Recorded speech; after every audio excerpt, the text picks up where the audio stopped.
artis Tisa Biani masih harus berjuang untuk sembuh dari COVID-19.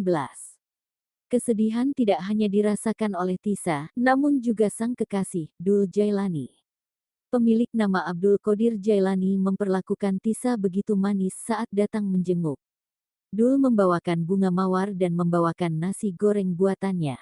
Tampak di laman Instagram, Dul menjenguk Tisa namun keduanya tak bisa berdekatan, Selasa tanggal 13 Juli tahun 2021.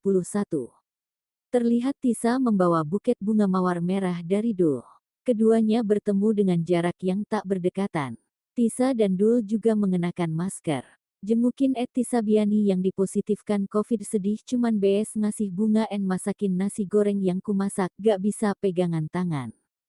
Tapi harus bersyukur, diberikan kemudahan di masa pandemi seperti ini adalah hal yang wajib disyukuri, tulis Dul.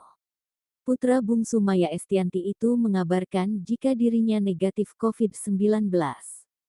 Dul meminta doa kesembuhan untuk Tisa. Tes antigen yang dijalani Tisa Biani menyatakan pemeran film KKN Desa Penari itu masih positif COVID-19. Kemarin sempat swab antigen lagi, dan hasilnya masih positif. Berarti masih harus banyak istirahat lagi. Minta doanya ya guys, semoga cepet sembuh dan bisa segera aktivitas lagi, kata Tisa di Instastory, Selasa tanggal 13 Juli tahun 2021.